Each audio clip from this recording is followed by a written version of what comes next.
कृष्ण के लिए आपने कहा था, मेरा मन हो गया कि एक छंद में राधा कृष्ण पे पढ़ लूं। मुद्रा जो त्रिभंग की बनाई घनश्याम ने तो अंतस में हलचल मच गए काम के। मुद्रा जो त्रिभंग की बनाई घनश्याम ने तो अंतस में हलचल मच गए काम के। आ गए हैं देव सारे कान्हा के दरस हेतु, कालिंदी के तीर गुण गाएं ब्रज धाम के। कि अध खिले अधरों से मुस्काए मोहन तो, जैसे रटते हो मंत्र राधिका के नाम के। बांसुरी पुकारे बस राधा राधा राधा राधा, अधरों से लग के सलोने घनश्याम के, अधरों से लग के सलोने घनश्याम के। कृष्ण पर बहुत लिखा, बहुत पढ़ा गया। मैंने भी कुछ प्रयास किए, छंद आपके उस गीत की वजह से मुझे पढ़ना पड़ा, मैं रोक नहीं पाया खुद को। मैं उन्हें आमंत्रित करना चाहता हूं जिन्होंने हम लोगों को यहां तक बुलवाने में बड़ा योगदान लगाया है, लिफाफे कम करवाने में,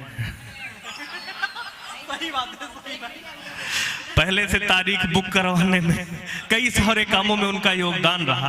अच्छा, बड़े हास्य व्यंग्य के बड़े अच्छे कवि हैं, भगवान ने शकल भी वैसे ही बनाई है। हमसे बता रहे थे कि भैया हम साहित्यिक चीजें हमारे ऊपर से निकल जाती हैं। तो मैंने कहा भैया बड़ा छू के निकलती, बाल कम होते जा रहे हैं उनकी वजह से। कहीं मुझे याद आया कि जब हमने नए नए लिखना शुरू किया तो भैया बड़ा क्लिष्ट लिखते थे। तो मैंने शुरू किया जब, तो एक दिन मेरी साइकिल के अगले पहिए में थोड़ी हवा कम हो गई। थोड़ा सा होली के माहौल में आइए, मस्ती में आइए, आनंद आएगा कि मेरी साइकिल के अगले पहिए में थोड़ी हवा कम हो गई। अब मुझे हिंदी लिखने का शौक चढ़ा, शुद्ध हिंदी लिखने का शौक चढ़ा, तो वैसे ही बोलने भी लगे। हम पहुंचे दुकान वाले के पास, हमने कहा हे द्विचक्र वाहिनी सुधारक महोदय, मेरी द्विचक्र वाहिनी के अग्रिम चक्र में किंचित पवन न्यून हो गया है, कृपया अपने वायु ठूसक यंत्र से किंचित पवन प्रविष्ट करने की कृपा करें। उसने कहा बाबूजी देखने में ठीक ठाक लगते हो, भीख मांगते शर्म नहीं आती? भैया हमने इसीलिए लिखना, उस तरह लिखना छोड़ दिया, बड़ा सरल लिखने लगे।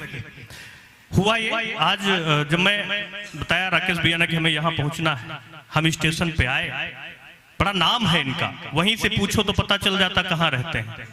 हमने पूछा, हमने कहा राकेश ओझा जी यहीं रहते हैं? बोले ओ का, थोड़ा आगे चले जाइए, यहाँ से 2 किलोमीटर आगे जाएंगे तो सूर्य मंदिर से थोड़ा पहले उनका घर पड़ता है। हम आए, इनकी गली में पहुंचे, हमने पूछा भैया राकेश ओझा जी यहीं रहते हैं? बोले और का, आगे चले जाओ, चौथे से आगे वाला घर जो 5वां घर दिख रहा है वो इन्हीं का है। हम सीधे 5वें घर में पहुंचे। हम इनके यहाँ हमने डोरबेल बजाई, हालांकि है नहीं लेकिन फिर भी बजाई, तो डोरबेल बजाई, ये खुद निकले। हमने कहा राकेश ओझा जी आप ही हैं? बोले जी हाँ। तो हमने कहा आपसे ही मिलना था। बोले आइए। हमने कहा भैया सारी चीजें समझ में आई, एक बड़ी महीन सी चीज हमें समझ में नहीं आई। हमने जिससे भी पूछा उसने बताया औ का, आपसे पूछा तो आपने कहा जी हाँ। तो बोले दरअसल गोविंद जी, वो लोग जो कम पढ़े लिखे लोग होते हैं वो बोलते हैं औ का, और जो पढ़े लिखे लोग होते हैं वो बोलते हैं जी हाँ। तुमने कहा अच्छा, मतलब आप पढ़े लिखे हैं? बोले औ का। आइए आदरणीय ओझा जी, स्वागत है आपका।